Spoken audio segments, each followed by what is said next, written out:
Hello friends, स्वागत है आपका हमारे यूट्यूब चैनल परम क्लासेस पर। फ्रेंड्स, आज हमारी हिंदी की सेकंड लेक्चर है। फर्स्ट लेक्चर में चूँकि वर्णमाला कंप्लीट नहीं हो पाई थी, बड़ी वीडियो बन रही थी, इसलिए मैंने इसको वर्णमाला को दो लेक्चर में पूरी करेंगे हम। तो आज का हमारा जो क्लास रहेगी फ्रेंड्स, वो है व्यंजन को लेकर। स्वर की हमने ये पिछली वीडियो में कंप्लीट करा दिया है, तो अब व्यंजन की वो है सेकंड क्लास है। व्यंजन के बारे में पढ़ेंगे। तो व्यंजन क्या होती हैं? व्यंजन क्या होते हैं कि जिन वर्णों का स्वतंत्र अस्तित्व नहीं होता।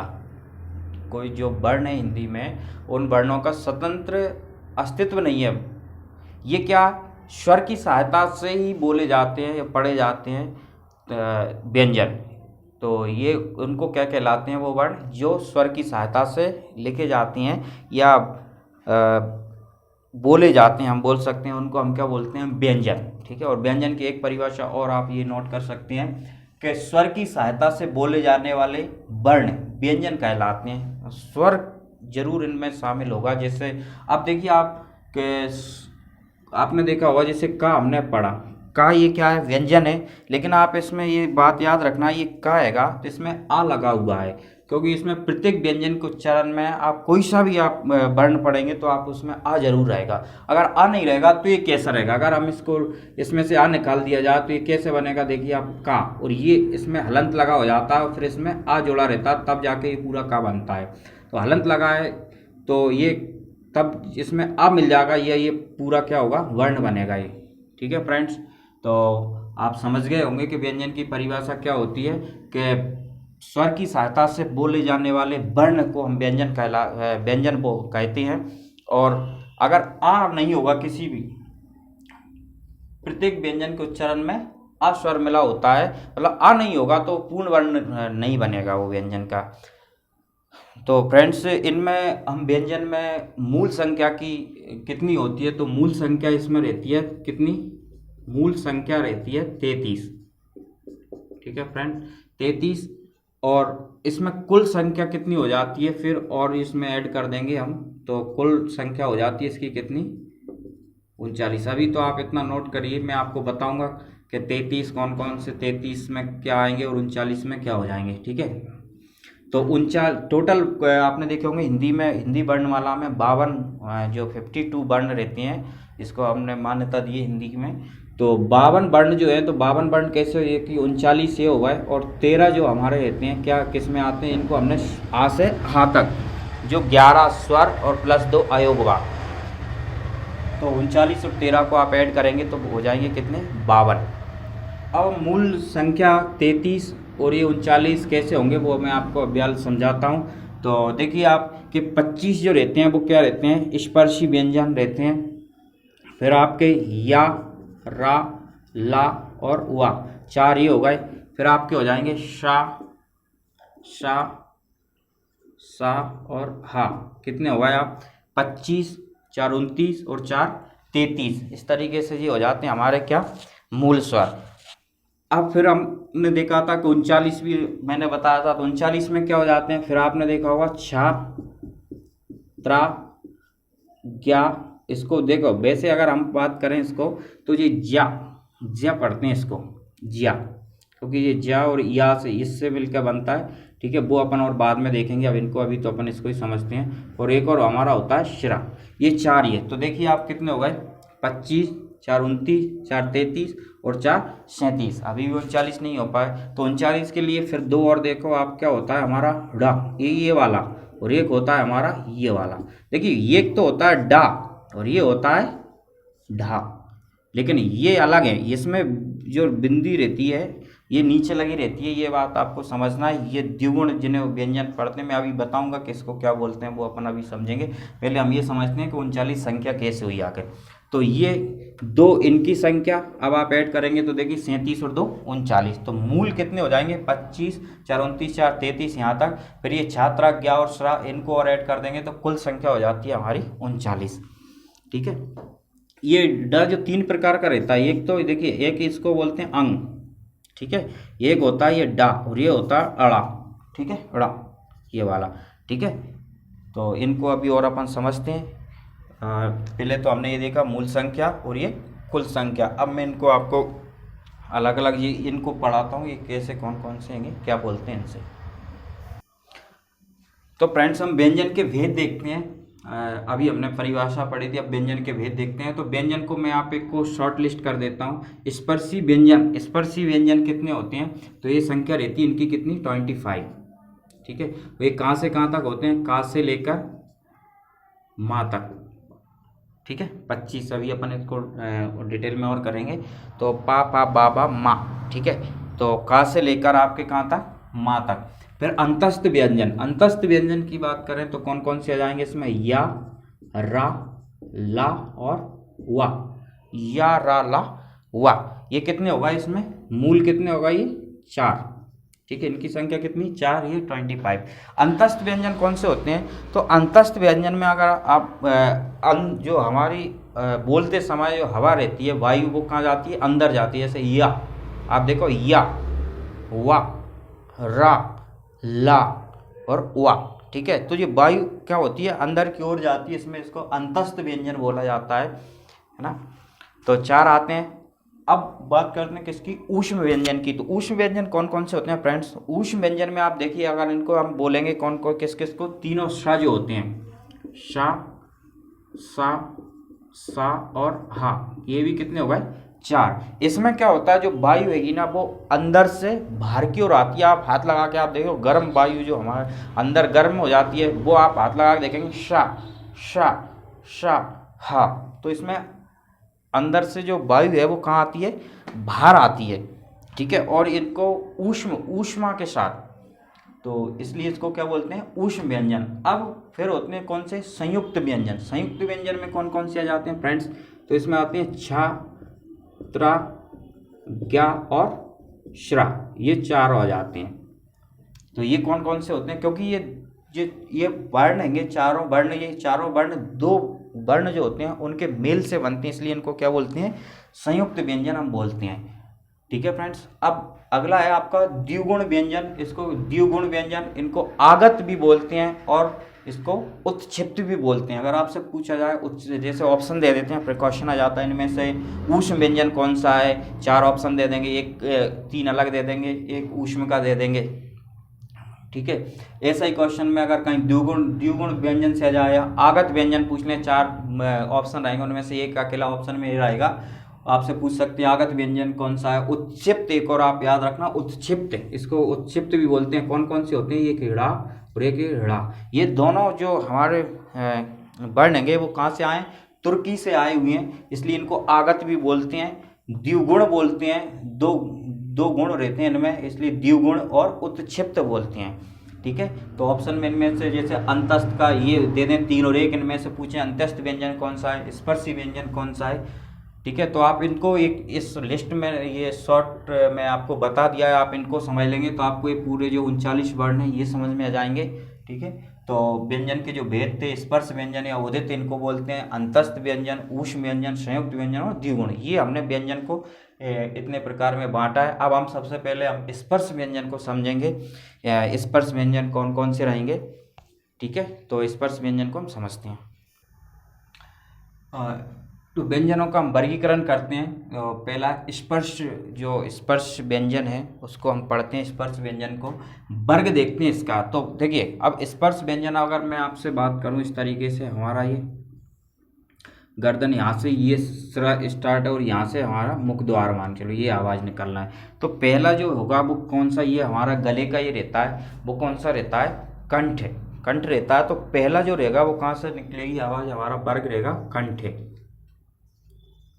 ठीक है फ्रेंड्स, तो कंठ की बात करेंगे। कंठ से जो उच्चारण स्थान कौन सा आएगा, कंठ। ठीक है, इनको कंठ वर्ग में रखते हैं, कंठ।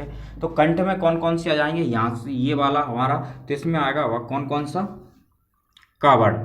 तो का, और नीचे लिख देते हैं थोड़ा इनको, का, खा, गा, घा और अंग।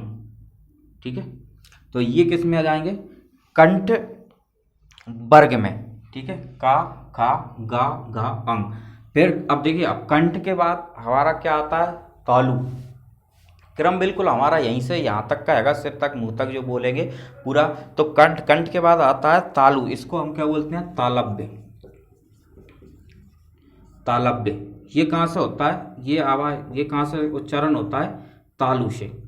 ठीक है, तो आपको रखना है तालु। ठीक है, तो तालु, सॉरी ये छोटी लग जाएगी। तालु में कौन कौन से हो जाएगा, का, फिर क्या आता है, चा, अंगा के बाद। ठीक है, तो इसमें देखो चा, छा, जा, झा, आ। ठीक है, तो क्या हो गया, कंठ हो गया, तालु हो गया। अब क्या आएगा इसके बाद, आता है तालु के तालु आ जाता है, फिर आता है अपना शिरजे वाला मूर्धन्य। ठीक है, इसको क्या बोलते हैं, मूर्धन्य, मूर्धन्य। ठीक है, मूर्धन्य, मूर्धन क्या कहाँ से, इसमें उच्चारण क्या आएगा, मूर्धा। ठीक है, मूर्धा मतलब सिर। ठीक है, तो इसमें क्या आ जाएगा, टा, ठा, डा, ढा और णा। फिर क्या आएगा, देखिए अब आपने देखा कंठ, तालु, मूर्धा, फिर आएगा दंत। ठीक है, कौन सा आएगा, दंत्य। ठीक है, थोड़ा सही है ना, दंत, एक मिनट, दंत्य, इसमें कहाँ से होगा, दंत से। ठीक है, दंत में कौन कौन से आ जाएंगे आपके, ता, था, दा, धा और ना। अब क्या होगा हमारा, दंत होगा, फिर आता अपन ओष्ठ। ठीक है, कौन सा आ जाएगा, ओष्ठ। ठीक है, इनको कहाँ से, ओठ के माध्यम से, जो हमारे ओठ रहते हैं उसके।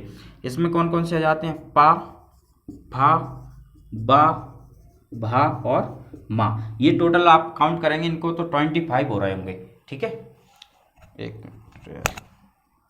ठीक है, तो ये कितने हो गए, 25 टोटल। ये कितने हो गए टोटल, 25।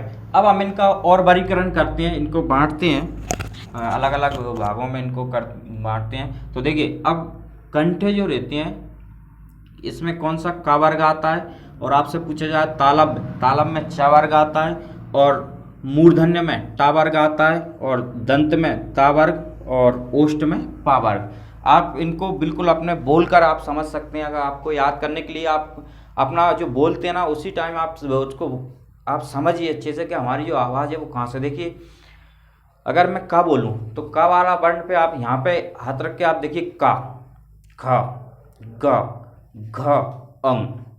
ठीक है, तो अंग, इसको क्या बोलते हैं, अंग। ये भी आप ध्यान रखना, ये अंगा पढ़ते थे अपन बचपन में, लेकिन इसको आप देखिए इसका प्रोनाउंसिएशन रहता है वैसे हाँ, और जो गा, इस तरह आधा गा, ये आपको इसका प्रोनाउंसिएशन में, इसको बोलने में आपको बोलना है अंग, इस टाइप का। ठीक है, अंग इसको बोलते हैं। तो ये किस में आता है, का। तो आप देखो कंठ यहाँ से हो रहा है। फिर अगर हम बात करें दूसरे चा की, तो देखिए आप तालु, तालु कंठ के बिल्कुल ऊपर आप देखिए चा, चा में हमारी जो जीवा होगी वो तालु से टकरा रही है, चा, छा। और अगर आपकी नहीं टकरा रही, तालु के ऊपर नहीं ले रही, तो आप फिर उसका सही से उच्चारण ही नहीं कर रहे। चा, छा, जा, झा, या। ठीक है, तो ये कहा तालु। फिर आप देखिए मूर्धा, सिर पे, जहाँ जो सिर होता है यहाँ पे आएगा मूर्धन में, कौन सा वाला, टा। जीभ देखो चा में और पीछे थी, टा में थोड़ी आगे, जैसे टा, ठा, ड, ढ, ण। ठीक है, तो ये कौन सी हो गई आपकी, मूर्धन वाली। अब हम बात करते हैं किसकी, दंत। मूर्धन के बाद आता है आपका दंत, जो दांत हमारे, इसमें देखना आप जीवा जो हमारी होगी वो कहाँ, दांत से टकराई। जैसे बोले ता, ता में आपकी जीभ जो होगी वो देखना पीछे जो दांत हैं हमारे, जहाँ पे जिनकी जड़ है वहाँ पे आके टकरा रही होगी। ता, था, दा, धा और ना। ठीक है, ना, ना बोलना। तो ये कौन से हो जाएंगे, दंत। फिर ओष्ठ की बात करेंगे, देखिए आप ओष्ठ, पा, फा, बा, भा, मा। यहाँ पे ओंठ काम कर रहे हैं, आप ओंठ को खोल के पा नहीं बोल सकते। ठीक है, फा बोलना है तो आपको ओंठ का बंद करना, फा। ठीक है, भा, ये हो गए। ये आपको आराम से समझ में आ जाएंगे। अब हम इनको पढ़ते हैं घोष और अघोष, ये हम बोलते हैं सघोष। ठीक है, अघोष और सघोष। ठीक है, अघोष मतलब जिसमें घोष नहीं होगा, और सघोष मतलब या घोष हम बोलें तो उनमें क्या होगा, घोष, घोष आवाज आएगी। ठीक है, घोष। ठीक है, आपने देखा होगा आरएसएस संगे जाता था, उसमें वो घोष बजाते जाते हैं। ठीक है, तो वो होता है घोष। ठीक है। अब आप देखो अघोष कौन से होते हैं और सघोष कौन से, उनसे क्वेश्चन आता है। हालांकि मैं आपको इसकी ट्रिक भी आपको लिखा दूंगा अघोष और सघोष की, तो बहुत जल्दी से याद हो जाएंगे। और अघोष और सघोष में कुछ नहीं, इनमें से स्पर्शी व्यंजन आपको करना तो बिल्कुल सिंपल है। अघोष और सघोष जो आगे के दो होते हैं, अब आप इनको बोलें। देखिए ये कौन सा अघोष है, इसमें मतलब घोष नहीं होता, ठीक है। और इसमें भी ये भी कैसा है, अघोष है। तो आप ये दोनों ये रहेंगे, ये कौन से रहेंगे, सॉरी ये वाले ये रहेंगे, वो कौन से रहेंगे, अघोष, ठीक है। अब आप इनको बोलिए, देखिए का खा। अब देखिए ग में देखिए यहाँ पे घोष हो रहा होगा, ग घ अंग। और आप देखिए का खा गा में हो रहा होगा, गा के बाद होता है मतलब पहला और दूसरा चा छा जा बोलेंगे जब यहाँ पे घोष होगा, चा और छा में नहीं होगा। टा ठा डा से होने लगेगा, डा। तो ये तीनों जो लास्ट वाले रहते हैं, ये तीनों कौन से रहते हैं, ये रहते हैं कैसे, सघोष, या हम इसको बोलते हैं घोष होगा इनमें, सघोष, ये सघोष हैं, ठीक है फ्रेंड। और ये भी क्या है, सघोष। तो आपको बिल्कुल सिंपल है कि फर्स्ट पहला और दूसरा, और ये तीसरा चौथा और पांचवा, तो प्रत्येक वर्ग के पहला और दूसरे कैसे होते हैं, अघोष होते हैं। तीसरा चौथा और पांचवा कैसे, पांचवा जो वर्ण होता है इनको क्या बोलते हैं, सघोष होते हैं, ठीक है। तो हम अघोष और सघोष आपको बिल्कुल आसानी से याद हो जाएगा। अघोष का पहले और दूसरा, पहला और जो दूसरा वर्ण होता है वो कैसे होते हैं, अघोष होते हैं। और तीसरा चौथा पांचवा कैसे होते हैं, सघोष होते हैं, ठीक है फ्रेंड्स। अब एक और हम करते हैं प्राण वायु के आधार पर, ये तो आपको हो ही जाएंगे यार। अब प्राण वायु के आधार पर पढ़ते हैं। तो एक को बोलते हैं हम अल्पप्राण और महाप्राण। मतलब इनमें क्या रहता है कि कुछ वर्ण हम बोलते हैं उनके लिए अल्प प्राण, कम वायु की आवश्यकता होती है, जैसे का खा ज्यादा वायु, ठीक है। तो वायु के आधार पर अपन शॉर्ट में याद कर लेते हैं इनको अल्पप्राण और महाप्राण में। तो देखिए फ्रेंड्स, अल्पप्राण जो रहेगा, तो अल्पप्राण देखिए का, इसको ये वाला पहला वर्ण जो रहेगा वो कैसा रहेगा, अल्प प्राण। अब का की बात आप बोलेंगे खा में देखिए आपको खा ज्यादा वायु निकल रही होगी और थोड़ा घर्षण भी हो रहा होगा यहाँ पे, खा गा घा, है ना। तो आप बोल के देखिए तो आपको समझ में आ जाएगा बिल्कुल। तो ये होता है, सॉरी ये होता है कौन सा, महाप्राण, ठीक है, महाप्राण। ये कैंसिल हो जाएगा, गा अल्पप्राण, और ये महाप्राण, और ये अल्पप्राण, और ये अल्पप्राण, ठीक है। तो ये भी कैसा हो जाएगा, अल्पप्राण। तो आप देखिए का, यहाँ हाथ रखिए आप, का खा गा घा। तो देखिए गा में बहुत कम वायु आई होगी, घा में ज्यादा आया हो, फिर अंग में भी कम आया होगा। ऐसे ही बोलिए चा छा में देखिए चा और छा थोड़ा आपको लग रहा होगा कि इसमें वायु ज्यादा हो रही है, छा जा, बिल्कुल आसानी से बोल दिया, झा चा छा जा झा या। ऐसे ठा में देखिए आप थोड़ा लग रहा है ऐसा, डा ढा और ना। ऐसे ही ता, और ता कैसा, अल्पप्राण, और था दा धा, ठीक है। और ना, आप बिल्कुल इनको आप बोलेंगे ना तो आपको समझ में आया कि ये अल्पप्राण है ना, और इसमें ये कैसा है, महाप्राण है। तो ये भी सिंपल है, आपको देखो बिल्कुल आसानी से याद हो जाएंगे। आगे के दोनों वर्ण क्या रहते हैं, अघोष रहते हैं, पीछे के तीनों सघोष रहते हैं। अल्पप्राण में पहला अल्पप्राण है, दूसरा महाप्राण, फिर अल्पप्राण, फिर महाप्राण, फिर अल्पप्राण, ठीक है। और ये पांचों जो रहते हैं इनको हम क्या बोलते हैं, अल्पप्राण का नासिक के बोलते हैं। इनको क्या बोलते हैं, एक और ये होते हैं नासिक के वर्ण। आप कभी भी इनको देखिए, आप बोलेंगे ना नासिक, आप इनको बोलिए अंग। आप नाक बंद करके ना नहीं बोल सकते, मतलब इनमें जो वायु निकलती है वो नाक से भी निकलती है, हमारे नाक के द्वार होते हैं उनसे भी निकलती है, इसलिए इनको नासिक के वर्ण अगर पूछा जाए तो जो लास्ट के जो पांचों वर्ण होते हैं वो किसमें, नासिक में आते हैं। तो स्पर्शी में आप काचा टता पा ऐसे ये याद रख सकते हैं, काचा टता पा, ठीक है, का चा टा ता पा, ये पूरे क्या होते हैं, ये पांच वर्ण के जो रहते हैं पहले अक्षर, इनसे आप याद कर सकते हैं। ये सभी क्या होते हैं, स्पर्शी व्यंजन। स्पर्शी व्यंजन में फिर हमने पढ़ा कौन सा, अल्पप्राण और महाप्राण के आधार। तो अल्पप्राण कौन कौन से हो जाएंगे, पहला वर्ण अल्पप्राण, फिर तीसरा और पांचवा। मेरे हिसाब से आप अगर ऐसे पहला तीसरा पांच ऐसे करोगे, आप पहला तीसरा और पांच ऐसे, हो सकता है आपको कंफ्यूज हो, भूल जाए कौन सा पहला दूसरा और चौथा, है ना। इसमें अगर ऐसे आपको समझ नहीं आया कि दूसरा और चौथा आपका महाप्राण होता है, पहला तीसरा अल्पप्राण, ऐसे भी कर सकते हैं। और इससे अच्छा आप, मैं कह रहा हूँ, आप बोल के याद करोगे तो आप कभी नहीं भूलोगे, क्योंकि अपन भूल गए तो वहां पे भी आप रख सकते हैं। यार का, खा बोलने में और का बोलने में बहुत अंतर दिख रहा होगा आपको। का बिल्कुल आसानी से बोल रहा है, कम वायु, इसमें महाप्राण देखियो, खा खा बोलेंगे तो एक घर्षण भी लग रहा है और थोड़ी वायु भी एक साथ ज्यादा आ रही है ना। तो आप उससे याद करेंगे तो बहुत जल्दी से आपको याद हो जाएंगे। आघोष और सघोष में आप देखिए का खा, फिर ऐसी उंगली रख के यहाँ पे हाथ रख के देख का खा, गा में बोलने लगेंगे तो यहाँ पे कंपन टाइप का होने लगता है, घोष होने लगता है, ठीक है। तो पहले और दूसरे क्या रहेंगे, अघोष रहेंगे, और बाकी के तीनों सघोष हो जाएंगे, ठीक है। फिर आप एक और बात समझ सकते हैं कि नासिक वाला, तो पूरे जो पांचों जो लास्ट के रहते हैं वो किस में आते हैं, नासिक में आते हैं, ठीक है फ्रेंड्स। तो ये अपने हो गए क्या, कंप्लीट कौन से स्पर्शी व्यंजन। आप स्क्रीनशॉट ले लीजिए इनका। इसके बाद अपन आगे बढ़ते हैं। तो अब देखिए आप अंतस्थ व्यंजन। अंतस्थ व्यंजन क्या होते हैं कि जिन वर्णों का उच्चारण पारंपरिक वर्णमाला के बीच, पारंपरिक जो हमारी वर्णमाला जो आ रही है उसके बीच में स्थित, अर्थात क्या, स्वर व व्यंजनों के बीच स्थित है, ठीक है। तो इनका अगर स्वर और व्यंजन दोनों के बीच का जो रहता है उसको हम बोलते हैं अंतस्थ। और अंतस्थ व्यंजन में क्या रहता है, जो हवा रहती है वो अंदर अंदर पे देखिए आप, या, रा, ला, वा, आप बोल के देखिए तो या, रा, आपके पेट पे हाथ रख के आप बोलेंगे तो आपको समझ में आए कि अंदर जा रहा, या, रा, ला, वा, तो अंतस्थ व्यंजन होते हैं। अंतस्थ व्यंजन में या, रा, ला, वा आते हैं चारों। तो यह जो होता है वो क्या होता है, तालव्य होता है। और रा को हम बोलते हैं तो रा दंत, रा रा रा दंत, और जो मूल जो दंत का और जो नीचे ऊपर मसूड़ा रहता है वहां पे टकराएगी जीभ, रा। और फिर ला भी ऐसे ही बोलते हैं, रा और ला एक ही जगह देखना आप, जीभ को टकराएगी एक ही दंत के बिल्कुल ऊपर। अगला है वा। वा को देखिए आप, दंतोष्ठ, दंत और ओष्ठ, दा पे अपना जो जीभ रहेगी वो दांत का और ओष्ठ दोनों काम करेंगे। वा, वा बोलते हैं इसको, वा, तो ये दंतोष्ठ हो जाता है।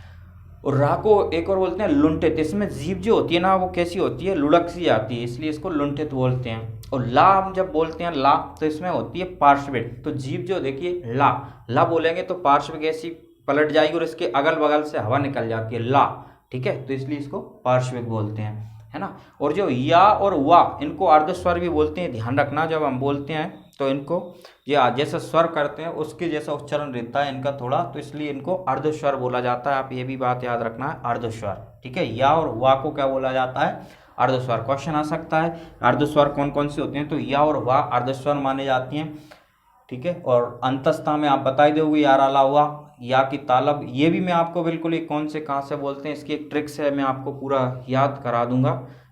तो बहुत जल्दी आपको इसकी बात की टेंशन न ले। ये वाले दंतोष्ठ कौन से तालब है, कौन सा मूर्धा, ये भी बहुत एक ट्रिक है इसकी, आप बिल्कुल आसानी से याद कर सकते हैं।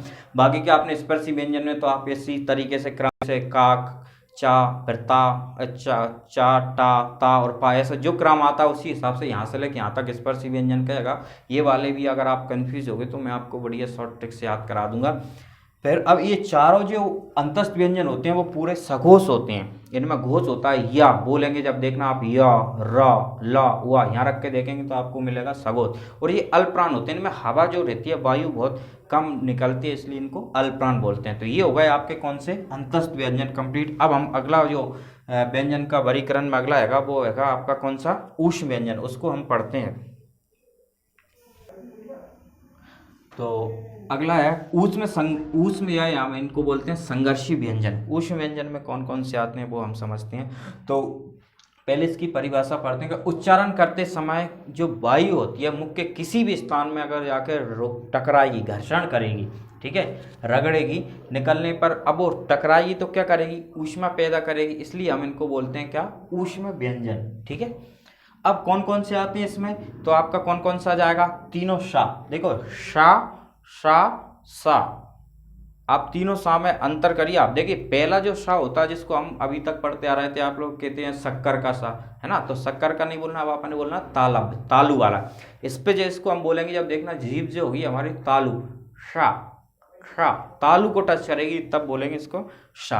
फिर ये वाला जो होता है ये षटकोण वाला बोलते थे, इसको बोलते हैं मूर्धन्य शा। कौन सा? मूर्धा। मूर्धा में जीभ आपकी टकराई जैसे शा, षटकोण, षटकोण। तो ये मूर्धा सिर पे होगी। यहाँ देखिए एक तालु पहले शा शा, और एक होता है दंत जिसको सरोता वाला सा हम बोलते आ रहे थे। ठीक है, तो अपन क्या बोलना है इसको अब? दंत सा, सरोता। तो आप देखना सा बोलते हैं, ये वाले सा बोलने पे आपकी जीवा जो होगी वो दंत से टकराना चाहिए। ठीक है, तो तीनों शा में डिफरेंट है। क्या क्या डिफरेंस है वो मैंने आपको बता दिया। ये तालब पे होता है, इसमें जीभ जो आपकी तालु को टच करेगी, इसमें मूर्धा को और इसमें दंत को। फिर ये होता है हा, हा स्वर यंत्र, ये या स्वर यंत्र यहाँ होता है, यहाँ से हा, यहाँ होता है हा। ठीक है, और ये चारों के चारों कैसे हैं? अघोष हैं, इनमें कोई घोष नहीं है। या जैसे सघोष जो होते थे उनमें देखा होगा आपने, यहाँ पे अपन गा तो यहाँ पे उस वाइब्रेट होता था, लेकिन इसमें ऐसा नहीं है। तो ये अघोष हैं। और ये बात याद रखना, ये महाप्राण जरूर लेंगे। श्रा इसको बोलते हैं। तो वायु बहुत सारी आती है जिसमें अल्पप्राण में कम आती थी, इसमें ज़्यादा हो जाती है। तो अघोष है और ये महाप्राण। वो कैसे थे? वो सघोष थे और लेकिन अल्पप्राण थे। ठीक है, तो ये फ्रेंड्स ये हो गए आपके कौन से? ऊष्म, या इनको संघर्षी व्यंजन। उत्क्षिप्त की हम बात करते हैं। उत्क्षिप्त में मैंने आपको बताया था ड़ा और ढ़ा, ड़ा और ढ़ा। तो फ्रेंड्स थोड़ा सा हम इसको देखते हैं कि ये हा रहता है, ये अकेला इन तीनों में, ये तो तीनों अघोष रहते हैं, लेकिन हा को सघोष माना जाता है, जबकि महाप्रांत रहेगा, लेकिन ये क्या रहता है? सघोष रहता है। इसको आप थोड़ा करेक्ट कर लीजिए, क्योंकि तीनों थी वो गलती से चारों पे हुआ था। तो तीनों पे ये तीनों रहती हैं कैसे? अघोष रहती हैं। और ये अकेला हा जो रहता है वो कैसा? सघोष रहता है, लेकिन महाप्रांत तो रहता है। ये तो कोई दिक्कत नहीं है इसमें, ये तो महाप्रांत तो है ही, लेकिन सघोष अकेला आप कर लीजिए इसको। अब देखिए उत्क्षिप्त। उत्क्षिप्त में कौन से आते हैं? ड़ा और ढ़ा। ये पहले हिंदी के विकसित व्यंजन है, संस्कृत में नहीं थे ये दोनों। ठीक है, तो ये आपको याद रखना है। ड़ा जो रहता है ये मूर्धन्य का, सघोष है और अल्पप्राण है। तो आप इनको बोलते हैं तब इसमें घोष होता है, और अल्पप्राण बहुत कम वो निकलती है वायु। और मूर्धन्य तो इसको जो मूर्धा जो सिर के जहाँ ऊपर आता है, अपनी जीभ जो मूर्धा बोलते हैं, जब ऊपर की ओर टकराती है तो वो है मूर्धन्य। तो ड़ा भी जो ढाएगा इसमें सिर्फ आप देखो बोलने में मूर्धन्य में वहीं के स्थान तो जीभ का वही हैगा, और सघोष इसमें भी घोष होता है। लेकिन ये अल्पप्राण के आगे महाप्राण। आप खुद देखिए, आप डा और ढा बोलते हैं अपन, तो डा अल्पप्राण हो जाए, ढा ढा देखिए ज़्यादा लगता है इसमें वायु। तो ऐसा ही ढ़ा और ये ढ़ा। ठीक है, तो ये कैसा हो जाएगा आपका? महाप्राण। तो ये होगा आपके उत्क्षिप्त। अब आपका जो क्वेश्चन कुछ इनसे बचेंगे वो जैसे आगे जो फारसी के शब्द है और जो नुक्ता वाले, वो मैं आपको और कराता हूँ, ये अपना कंप्लीट हो जाएगा। हिंदी भाषा में जो फारसी भाषा के 5 वर्ण हैं वो भी आपको याद पढ़ लेना। इसमें जिनको आगत या गृहीत बोलते हैं हम, जैसे का है, खा, ग, जा और फा। इसमें आपको एक याद रखना है कि ये का के नीचे ये बिंदी रखी थी, जैसे ये का है और इसके नीचे ये लगता है, इसको हम बिंदु या नुक्ता बोलते हैं, याद रखना नुक्ता। ठीक है, तो का, खा, गा, इनके सब के नीचे क्या लगा है? नुक्ता लगा है। तो ये कौन से हैं? फारसी के शब्द हैं ये। ठीक है, जैसे जिला, इनको हम बोलते भी अलग हैं, एक जिला होता है, एक जिला होता है। ठीक है, तो बहुत से आपको अपन जो हिंदी में लिखते हैं तो नुक्ता तो हम लगाते ही नहीं है, तो बहुत से शब्द का वैसे अगर चाहे तो जिला और जिला में ही दोनों अंतर रहेगा, वो भी आपको मैं बताऊंगा। एक आध बार अपन पूरा पढ़ लेंगे जो नुक्ता वाले वर्ड और इनमें क्या क्या अंतर रहता है ना। तो ये फारसी के आपको 5 वर्ण याद रखना है। अब हम देखते हैं संयुक्त अक्षर, हमने पहले छोड़े थे। अभी संयुक्त अक्षर ये कौन किससे बने हैं जी? तो देखो छ है, त्र है, ज्ञा और श्रा, ये 4 जो होते हैं वो संयुक्त अक्षर हैं, है ना। अब संयुक्त जो छ बोलते हैं जिसको क्षत्रिय वाला, ठीक है, क्षत्रिय वाला, वो किस किस से मिलकर बना है? तो का और सा। ये का में हलंत लगा तो ये आधा हो जाता है, तो का और शा से मिलकर बना शा। क्या बना है? शा। फिर त्रा, त्रा किससे मिलकर बना? आधा, ये ता में हलंत लगा ता और रा से, तो ता और रा को अगर मिला देंगे तो ये क्या बन जाएगा? त्रा। ज्ञा किससे बना है? जा और या से, इसलिए इसको ज्ञा की जगह बहुत से लोग जिया पढ़ते हैं, जिया। ठीक है, तो आधा जा में हलंत लगा, ये जा और या। और ये श्रा हैगा वो शा और रा। ठीक है, तो ये श्रा किस किस से मिलकर बना है? श्रा आधा सा और ये रा से मिलकर, ये होगा संयुक्त अक्षर। 4 रहेंगे, छ, त्र, ज्ञ, श्रा।